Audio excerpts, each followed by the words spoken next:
सुप्रभात प्यारे बच्चों। आज हम भारत की खोज जो आपकी पूरक पुस्तक है उसका दूसरा अध्याय तलाश पढ़ेंगे।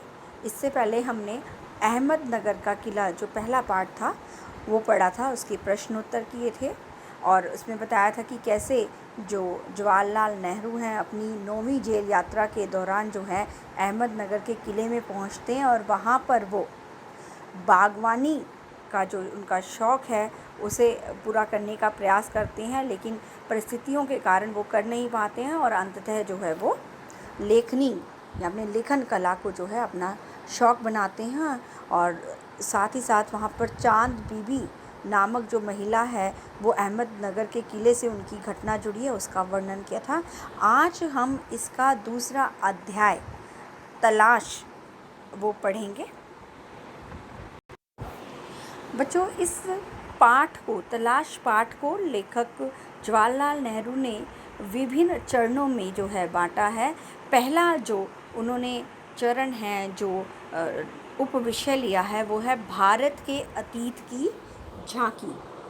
लेखक कहते हैं कि उसके तन मन में जो है वो भारत बसा हुआ है, लेकिन वो जानना चाहता है कि भारत वास्तव में क्या है। वो इस बात को उठाता भी है कि भारत आखिर में है क्या, और इस बात का वो विश्लेषण भी करता है। और साथ ही वो जानना चाहता है कि उसने अपनी प्राचीन शक्ति को कैसे खो दिया, यानी भारत ने अपनी प्राचीन शक्ति को कैसे खो दिया और क्या उसने इस शक्ति को पूरी तरह खोया। भारत में विशाल जनसंख्या है, लेकिन क्या इसके पास और भी कुछ है, यानी जनसंख्या के अलावा भी उसके पास कुछ ऐसा है जिसे हम जानदार कह सकते हैं। दूसरे ने जो बात कही वो कहते हैं कि वो भारत को एक आलोचक की दृष्टि से देखते हैं। बेशक भारत उनके मन में रचा बसा है, किंतु वे उसे एक आलोचक की दृष्टि से देखना चाहते हैं। उसका कारण ये है कि जब हम एक आलोचक की दृष्टि से देखते हैं तो हम उसमें जो कमियां हैं, जो कमी रह गई हैं, उन्हें भी निकालने का प्रयास करते हैं। और उन्होंने इस बात को कहा है कि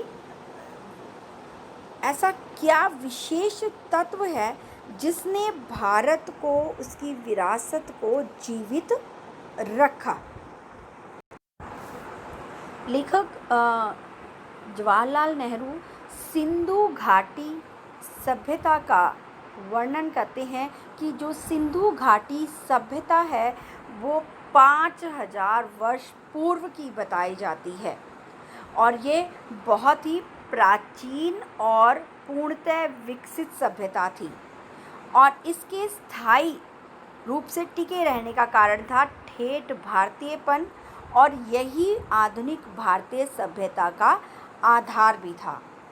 लेखक जो है वो आश्चर्यचकित रहता है कि कोई भी सभ्यता जो है 5000 वर्ष तक जीवित रह सकती है, और केवल जीवित नहीं रह सकती है बल्कि परिवर्तनशील और विकासमान भी रही। साथ ही वो कहते हैं कि फारस, मिस्र, ग्रीस, चीन, अरब, मध्य एशिया और भूमध्य सागर के लोगों से उसका बराबर निकट संबंध रहा और भारत ने उन्हें प्रभावित भी किया और स्वयं भी उससे प्रभावित हुए। फिर भी उसका जो सांस्कृतिक आधार था वो इतना मजबूत था कि वो जो सभ्यता थी वो हिली नहीं यानी उसमें अलग तरीके से परिवर्तन नहीं आया। लेखक भारत के मैदानों में बहने वाली भारत की जो विशाल नदियां हैं उनका भी वर्णन करता है कि उन्होंने लेखक को बहुत अधिक आकर्षित किया है।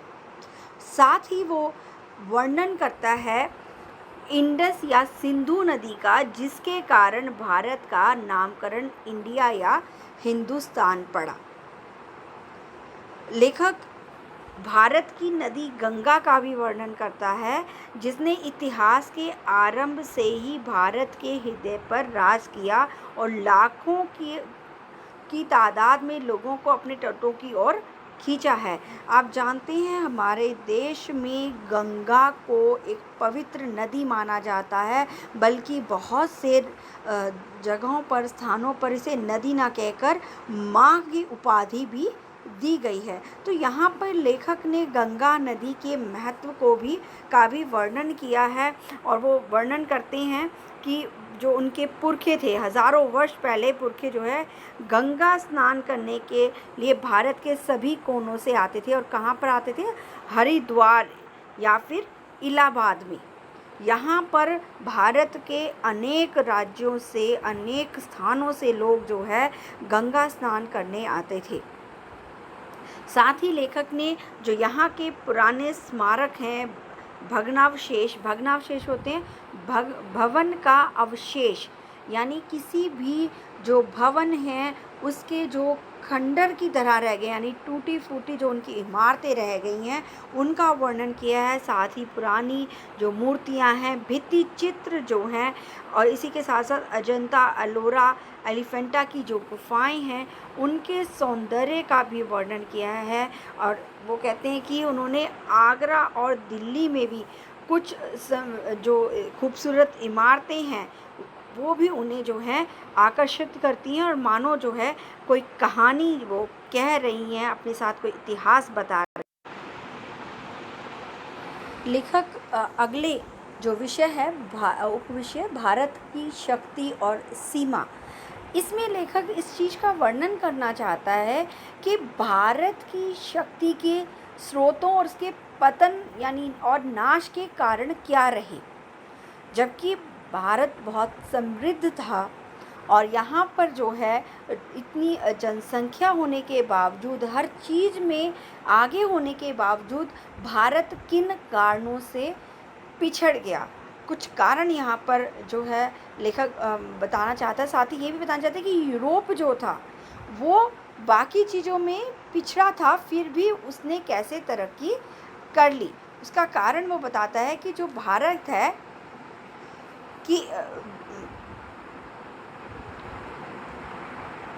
भारत यूरोप जो है उसमें विज्ञान की चेतना और हौसलामंद जीवनी शक्ति और मानसिकता थी। यानी जो यूरोप था, वहाँ के लोगों के मन में विज्ञान के प्रति चेतना यानी विज्ञान के प्रति वो चेतन थे। साहसी, हौसलामंद जीवनी शक्ति और मानसिकता थी। आगे बढ़ने की शक्ति और जीवन जीने की शक्ति जो है वो उन लोगों में कूट कूट कर भरी हुई थी। जबकि जो भारत है वो उसने अपनी स्थितियों को और कठिन कर लिया था। जैसे क्षीण होती रचनात्मक प्रवृत्ति, साथ ही जो भव्य कला और मूर्ति कला का स्थान है वो पच्चीकारी और साथ ही नक्काशी इसने ले लिया। पहली जो भाषा थी वो प्रभावी किंतु सरल और सजीव समृद्ध भाषा थी, जबकि अब अत्यंत अलंकृत और जटिल साहित्य शैली ने ले लिया। साहित्य का हमारे जीवन में बहुत महत्व है। किसी भी समाज को आगे बढ़ाने में साहित्य महत्वपूर्ण भूमिका निभाता है, और वही साहित्य अगर बहुत अलंकृत और जटिल हो जाए तो वो आम लोगों की पहुंच से बाहर हो जाता है, और निश्चित जो स्तर है वो नीचे गिरना शुरू हो जाता है। साथ ही महासागरों को पार ना करने की जो संकीर्ण रूढ़िवादिता थी उसने जन्म ले लिया था। मूर्ति पूजा ये अंधभक्ति का एक उदाहरण थी जो यहाँ के लोग कर रहे थे। लेखक जवाहरलाल नेहरू भारत की तलाश उपविषय में ये स्पष्ट करना चाहते हैं कि उन्होंने पुस्तकों का अध्ययन किया, प्राचीन स्मारकों का अध्ययन किया, वहाँ गए और जो हमारी विगत सांस्कृतिक उपलब्धियाँ थी उनके बारे में भी जाना। किंतु पुस्तकों, प्राचीन स्मारकों और विगत सांस्कृतिक उपलब्धियों को जानकर भी लेखक ये मानता है कि वो जिस हद तक भारत की तलाश करना चाहता था वो तलाश पूरी नहीं हो पाई थी। जो मध्य युग था, मध्ययुगीनता थी, यानी मध्य वर्गीय लोग और मध्य युग जो था वो भयंकर गरीबी और दुर्गति से गुजर रहा था। जो मध्य वर्ग के लोग थे उनकी सही आधुनिकता थी, यानी केवल दिखाने भर की जो है वो आधुनिकता थी। इसीलिए शायद जो लेखक है वो अपनी तलाश से संतुष्ट नहीं हो पाया था और उसके बाद जो उसने रुख लिया था वो लिया था ग्रामीण क्षेत्र का, यानी ग्रामीण जो जनता है वो वहाँ से अपनी तलाश को पूरी करना। इस तलाश के अंतर्गत लेखक ने सबसे पहले तो यह स्पष्ट किया कि हमारा जो देश है उसका जो नामकरण है वो कैसे हुआ, यानी जो भरत हैं, जो संस्थापक हैं एक जाति के, उनके नाम पर, उनके नाम के आधार पर हमारे देश का नाम भारत पड़ा, जो प्राचीन संस्कृत नाम है। प्राचीन संस्कृत नाम है भारत, जो भरत के नाम पर पड़ा। अब वो कहते हैं कि वो जो उस समय के जो किसान थी उनकी समस्याएं जो थी वो सभी समस्याएं समान थी और उनकी समस्याएं क्या थी? गरीबी, कर्ज, निहित स्वार्थ, जमींदार, महाजन, भारी लगान, कर, पुलिस के अत्याचार, ये सभी वो कारण थे जो किसान को दबाए हुए थे। और लेखक जो है वो कहता है कि वो जब भी कहीं पर जाता था तो उसे वहाँ पर, यानी उसके स्वागत में जो ग्रामीण लोग हैं वो भारत माँ की जय जयकार किया करते थे। लेखक उसी में एक आप कह लीजिए कि आनंद लिया करता था। वो कहता है कि जब लोग भारत माता की जय जयकार करते थे तो मैं अचानक उनसे पूछ लेता था कि उनका क्या आशय है, और उनका ये प्रश्न जो है किसानों को बहुत मनोरंजक और चकित करने वाला लगता था और वो अपनी समझ से एक ठीक ठाक जो उत्तर है वो देते थे। एक बार का वो यहाँ पर जो है जिक्र करते हैं कि एक बार जो है एक हट्टा कट्टा जो जाट है वो उन्हें कहता है कि जो उनकी पीढ़ियों से उनकी जो पीढ़ियाँ हैं, कितनी ही पीढ़ियाँ हैं, उससे उनका मिट्टी का अटूट नाता रहा है। तो वो कहता है कि अब भारत माँ हमारी धरती है, भारत की प्यारी मिट्टी जो है वही हमारी मिट्टी है। अब जो लेखक है यानी जो जवाहरलाल नेहरू, वो फिर कहते हैं कौन सी मिट्टी? क्या किसी गांव के टुकड़े की, किसी जिले की, या किसी राज्य की, या फिर पूरे भारत की मिट्टी ही जो है? और वो प्रश्न तब तक चलते रहते थे, इन प्रश्नों और उत्तरों का जो सिलसिला है तब तक चलता रहता था कि जब तक वो जो है प्रयत्न करते रहते थे। और फिर अंत में लेखक स्पष्ट करता था कि भारत वास्तव में क्या है? पहाड़, नदियाँ, जंगल, फैले हुए खेत, जो भी हमें खाना मुहैया कराते हैं, जो हमें सब प्रिय हैं, ये सभी चीज़ें जो हैं भारत हैं, भारत की जनता। लेखक और उनके यानी किसानों जैसे जो तमाम लोग हैं विशाल, वे सब लोग जो विशाल धरती पर चारों ओर फैले हुए हैं, ये सभी मिलकर भारत माँ बनते हैं, भारत माँ कहलाते हैं। और सबसे बड़ी बात कि जैसे जैसे ये विचार उन किसानों के दिमाग में बैठता, उनकी आँखों में एक चमक आने लगती, मानो उन्होंने कोई बहुत बड़ी खोज कर ली हो। लेखक मानता है कि जो हमारा जीवन है वो कहीं ना कहीं अतीत से बंधा है और इस अतीत में हमारी सांस्कृतिक पृष्ठभूमि मिलती है। हमारे जो दो महाकाव्य हैं रामायण और महाभारत, ये जो दो ग्रंथ हैं वो और इसके साथ अन्य ग्रंथ भी जो वहाँ की जनता है यानी भारत की जो जनता थी उसमें दूर दूर तक प्रसिद्ध थे। हर घटना कथा और उनका नैतिक अर्थ लोकमानस पर अंकित था।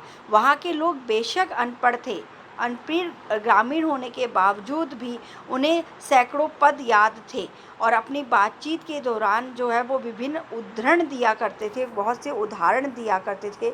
यानी जो हमारा प्राचीन साहित्य है, जो महाकाव्य है रामायण और महाभारत, इनकी जो गहरी छाप थी वो आम मनुष्य के मन मस्तिष्क पर अंकित थी। तो लेखक ने ये स्पष्ट किया है कि जो हमारे संस्कृति है वो हम लोगों के ऊपर, आम लोगों के ऊपर भी बहुत गहरा प्रभाव डालती है। तो हम देखते हैं कि पाठ का जो नामकरण है बड़ा ही स्पष्ट और साफ है, तलाश। क्योंकि कहीं पर लेखक अतीत की तलाश कर रहा है, कहीं पर लेखक विविधता में एकता की तलाश कर रहा है, कहीं पर लेखक जो है जन संस्कृति की तलाश कर रहा है, कहीं पर वो भारत माता की तलाश कर रहा है और वो खोजता ही नज़र आ रहा है। साथ ही साथ वो इन कारणों को भी जानना चाहता है कि हमारा देश जो हर दृष्टि में आगे था वो यूरोप से कैसे पिछड़ गया, और उसका एक ही कारण जो उसके मन में जो उसने स्पष्ट किया वो था कि उन लोगों की हौसलामंद जीवनी शक्ति, यानी जीवन जीने की, आगे बढ़ने की जो हौसला है वो उन लोगों में अमिट है। बच्चों, आशा है आपको ये पाठ अच्छे से समझ आ गया होगा। फिर भी आपकी अगर कोई कठिनाई है तो व्हाट्सएप नंबर पर आप मुझसे पूछ सकते हैं। धन्यवाद।